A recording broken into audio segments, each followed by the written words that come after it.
আছে? আসলে আছে? কোন সেনেতা? কোন সেনেতা? আরে আরো জুড়ে, আরো জুড়ে। সবাইকে ধন্যবাদ। ধন্যবাদ প্রিয় মহাসচিব, অত্যন্ত সুন্দর বক্তব্য রেখেছেন আপনি। তপ্ত ধরণী ওষ্ঠাগত প্রাণ, চারিদিকে রৌদ্ররোষ, তার মধ্যে আপনারা অপেক্ষা করে আছেন আমাদের প্রিয় নেতার বক্তব্য শোনার জন্য। এই মুহূর্তে দিক নির্দেশনামূলক বক্তব্য রাখবেন আজকের বর্ধিত সভার সভাপতি, জাতীয় পার্টির মাননীয় চেয়ারম্যান এবং বিরোধী দলীয় জাতীয় সংসদের বিরোধী দলীয় নেতা জনাব গোলাম মোহাম্মদ কাদের। জনাব গোলাম মোহাম্মদ কাদের।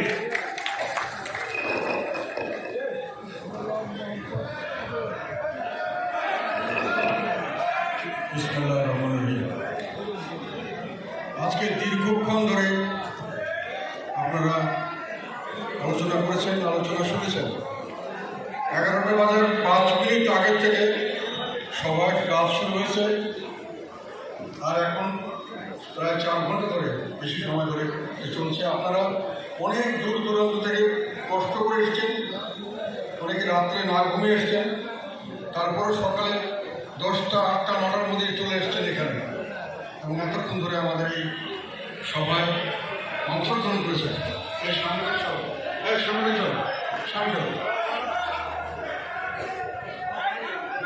সারা দেশের থেকে এসেছেন,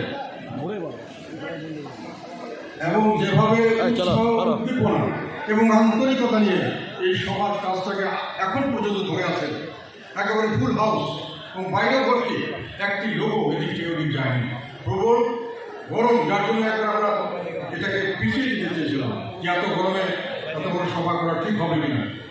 আল্লাহর রহমত সফল হয়েছে।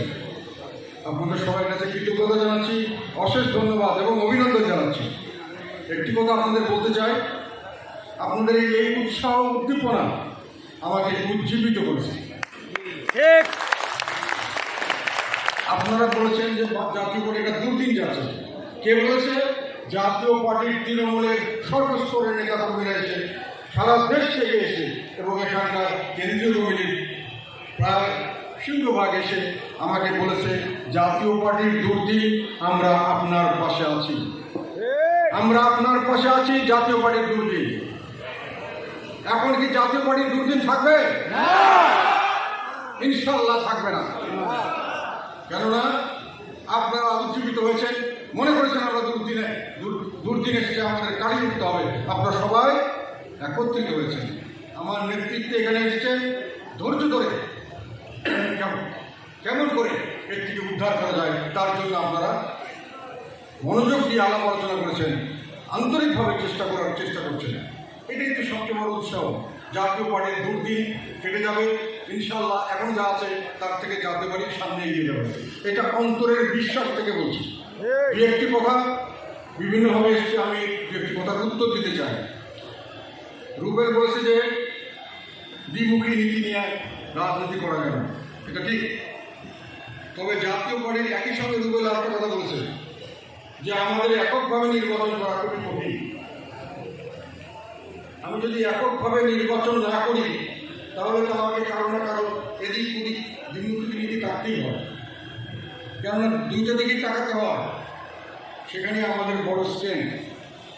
এবং এক পাশে আওয়ামী লীগ যদি বলে আজকে এখানে দিন, আর বিএনপি বলে না এখন রাত্রি, সেই দুই মুখের মধ্যে আমাদেরকে রাজনীতি করতে হচ্ছে। কারণ আমাদের অবস্থান 90-এর পর থেকে আস্তে আস্তে আমাদেরকে এমন একটা পজিশনে নিয়ে গেছে যে 2001-এর পরে আমরা একক নির্বাচন করতে পারি নাই। আবার এসে 2024-এ একক নির্বাচন করলাম। 2001-এ আমরা পেয়েছিলাম 14টি সিট, 14টি আসন, কথাটা মনে রাখে। এখন আমরা পেয়েছি 13টি আসন। কাজে দুর্দিন যেটা বলা হচ্ছে, হয়তো সেটি হিসাব করলে মূল্যায়নে এতটা দুর্দিন হতে নয়।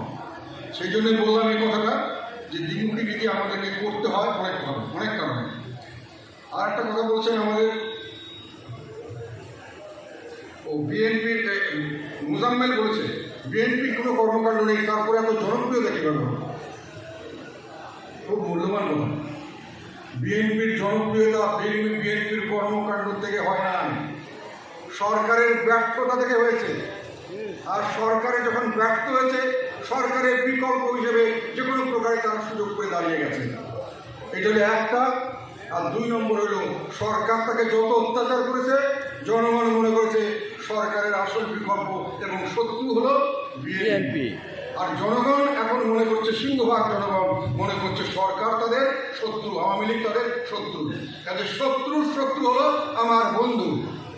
সেই ফর্মুলাতে বিএনপির যত অত্যাচারিত হচ্ছে ততই তাদের উপরে মানুষের আস্থা বাড়ছে, তাদের সমর্থন বাড়ছে। কাজে এটা হলো যে আমরা সেই কারণে আমি বলতে চাই মোজাম্মেলের কথা যে বিএনপির ব্যর্থতা নয়, বিএনপির কোনো সার্থকতা নেই। বিএনপিকে অটোমেটিক্যালি আওয়ামী লীগ তাকে নিন্দাবাদ করে অত্যাচার করে তাকে উঠিয়ে দিচ্ছে এবং তাদের অপকর্মের কারণে মানুষের তাদেরকে ধরছে। এখানে যদি আমরা দাঁড়াতে পারতাম আমাদের অত্যাচার হতো, এবং আমরা যদি সরকারের বিকল্প দাঁড়াতে পারতাম আমাদের জনপ্রিয়তার জন্য কোনো কাজ করতে হতো না। আমাদের যে অতীত আছে সেই অতীতই আমাদের জন্য যথেষ্ট হতো। আর একটা কথা এসছে এখানে, আপনি যে একটা কথা বলেছে আমাদেরকে একটু, আমি এই কথাটা উত্তর দিতে চাই যে তৃণমূল নেতা কর্মীদের সঙ্গে যোগাযোগ করেন না। আমি মনে হয় কথাটা সার্বিকভাবে সত্য নয়। আমি তৃণমূল নেতাদের সাথে যোগাযোগ করার চেষ্টা করি এবং আমি সবসময় যে কোনো জায়গার থেকে যে কোনো নেতা কর্মীরা টেলিফোন করলে আমি সেই টেলিফোন ধরি এবং টেলিফোনে কথা বলি। না ধরতে পারলে পরবর্তীতে আবার কল ব্যাক করি। সকলের ঘরে ঘরে গিয়ে তাদের তো সমস্যার সমাধান করা সম্ভব নয়। সমস্যা শুনি, এটার চেষ্টা করি এবং তারপরে এটার ব্যাপারে ব্যবস্থা নিই। আর আরেকটা কথা বলেছেন আমাদের হাফিজ, যে যারা দল ছেড়ে গেছে স্বার্থপর মানুষ, বিনা ভোটে নির্বাচিত হয়েছিল এবং হতে পারে নাই, সেই জন্য চলে গেছে, এরা স্বার্থপর, নিজের স্বার্থের রাজনীতি করে।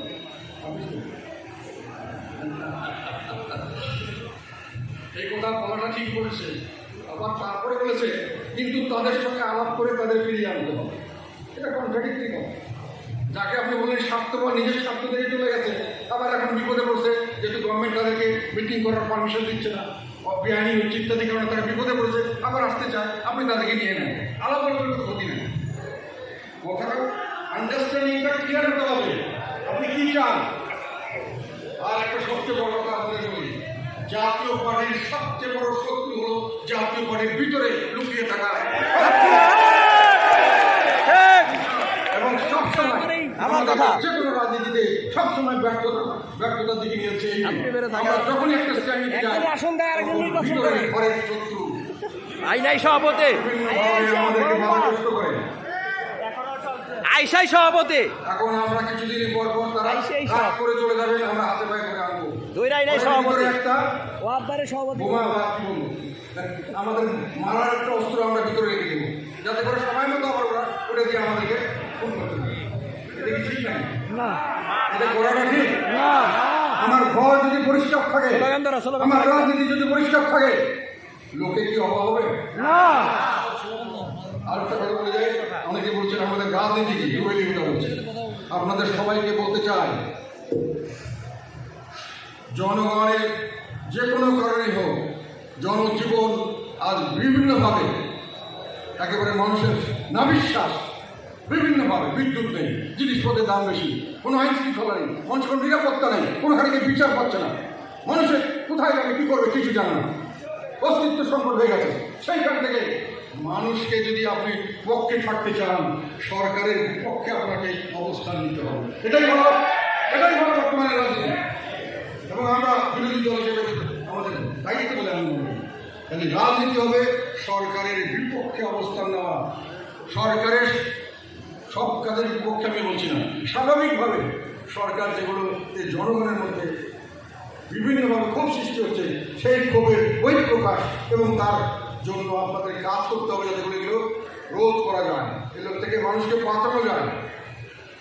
তবে আমাদের দল অনেকে মনে করে যে সরকারের তো কিছু ভালো ভালো কাজ আছে, কিছু বলা দরকার না। কিন্তু সেই কথাটা শোনার পরে, বলার পরে তারা যদি সরকারের একটা সামান্য প্রোডাক্ট খারাপ কিছু বলে, তাহলে এটা মেকআপ দেওয়ার জন্য 10 কথা সরকারের কথাটা করতে, মাঝে মাঝে তো করতে হবে, না হলে ভালো দেখা যায় না। ওরা তো অনেক ভালো কাজও করে। ভালো কাজ করার জন্য সরকারের বলার লোকের অভাব আছে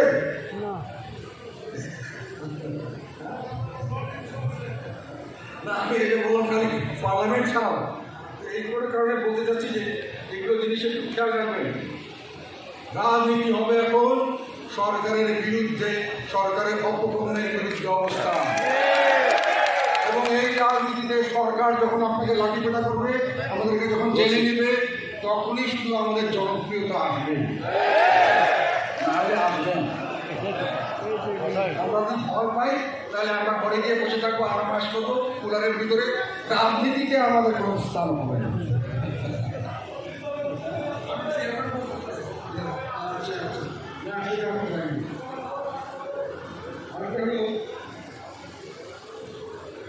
সরকার বিরোধী কথা বলতে হবে। আর সংগঠন যেটা বলছে, সংগঠন করেন, একটা কথাকে বলছে খুব সুন্দর কথা, বাচ্চু বলেছেন, সংগঠন ছাড়া আপনি আন্দোলন করতে পারবেন না। সংগঠন থাকতে হবে, তারপরে আপনার ভিতরে সেই সেই আগুন থাকতে হবে, জনগণের পক্ষের আগুন আপনার ভিতরে থাকতে হবে, তখনই আপনি সংগঠন থাকলে না হতে পারবেন না। সংগঠন ছাড়া না হলে এক কাপড়কে আপনি মাটিতে নেবেন, সংগঠনটা করে রাজনীতি আমরা দেব। এবং সামনের দিকে সুবিধাবাদী রাজনীতির বাদ দিয়ে যারা থাকবে, যত বড় নেতাই হোক, আমাদের সুবিধাবাদী রাজনীতির দরকার নেই। যত শক্তিশালী হোক, সেই শক্তি আমাদের পক্ষে কাজ করবে না। যাদের শক্তি আমাদের পক্ষে কাজ করবে, সেই শক্তিকে আমরা সামনে নিয়ে গেব। রাইট। আমার মনে হয় আর বেশি আপনারা আমার মাথায় রাখি বলতে পারেন। আচ্ছা, আরেকটা উপায় একটা কথা বলছে, ভালো কথা, যে সমঝোতা হয় নাই কেন বলছেন? সিগনেচার হয়ে গেছে, পেপার চলে গেছে, এদিকে সমঝোতা নেই। একটা সিগনেচার হয়ে একটা পেপার চলে গেল, এই যে সমঝোতা বিকল্প বলছে কেন? যে কোনো সমঝোতা হলে দুই পক্ষের সিগনেচার লাগে, লাগে না? এক পক্ষের সিগনেচার সমঝোতা হয়নি, দুই পক্ষের সিগনেচার কিন্তু হয় নাই। তবে আমরা পরবর্তীকে অ্যাকসেপ্ট করছি, যেহেতু সমঝোতা হয়েছে, স্বাভাবিকভাবে আর অস্বাভাবিকভাবে। কিন্তু খালি একটা অর্ডার চলে গেছে যে জাতীয় পার্টির পক্ষে আমরা উদ্যোগ করলাম, কিছু আসলে এটাই সমঝোতা, এক পক্ষে সিগনেচারে এটা কি সমঝোতা হয়? সমঝোতা দুই পক্ষে সিগনেচার লাগবে। কাজে ওগুলো কথা বলার সময় এই জন্য আমি মনে করে দেখি, ও উপজেলার জন্য আমরা ক্যান্ডিডেট দিয়েছি যে কোনো জায়গায়। আমরা জানি সরকারি দল কী করতে পারে, তথাপি আমি মনে করি আমাদেরকে মাঠে থাকতে হবে এবং আমরাও আপনাদের সঙ্গে থাকবো। আপনারা সর্বোত্তম চেষ্টা করেন এবং যেখানে যেখানে গণ্ডগোল দেখবেন সেখানে আপনি দাঁড়িয়ে যাবেন। এই দাঁড়ানোতেই আপনাদের শক্তি প্রকাশ পাবেন। শক্তি প্রকাশ পেলেই সম্মান পাবেন, সম্মান পেলেই সামনের দিকে রাজনৈতিকভাবে নিজের প্রতিষ্ঠা করতে পারবেন। ঘরে বসে আরাম আয়েশ করে কুলারের থেকে রাজনীতিতে প্রতিষ্ঠা লাভ সামনের দিকে সম্ভব হবে না। এখন পর্যন্ত যেটা হয়েছে, সামনে এইসব দল হারিয়ে যাবে। কাজেই সেইভাবে প্রস্তুত থাকেন। যেখানে যেখানে উপজেলা আমাদের লোক আছে, সেখানে ফাইট দিতে হবে। ফাইট দিতে গিয়ে যদি হেরে যায়, তাও প্রতিপক্ষকে বোঝাতে হবে জাতীয় পার্টি আছে। মানুষের মধ্যে এখনো আশা আছে জাতীয় পার্টি, এখনো মানুষের ভরসা করে আস্থা করতে চায়। এই আস্থার জায়গায় নিজেকে আনতে হবে। আমার মনে হয় আর বেশি কথা বলা ঠিক হবে না। আপনারা অনেক দূর দূরান্ত এসছেন, খাবারের ব্যবস্থা আছে এবং তারপরে আজকে আপনারা এখান থেকে চলে যাবেন। এই বার্তাটা নিয়ে যান, জাতীয় পার্টির পুনর্জীবন আমরা দিতে চাই। জাতীয় পার্টিকে আবার পুনর্জীবিত করতে চাই। প্রধান ফেলে নেন, টাটকা জিনিস নিয়ে সামনে এগিয়ে যাবো, টাটকা রাজনীতি এবং টাটকা মানুষ নিয়ে এগিয়ে যাবো, যাদের ভিতরে ভেজাল থাকবে না, যারা দেশের জন্য প্রাণ দিতে প্রস্তুত থাকবে।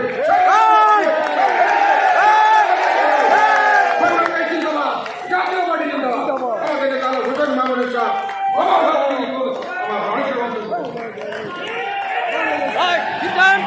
জিন্দাবাদ। সামনে কাউন্টার আছে, আপনারা যারা সেখান থেকে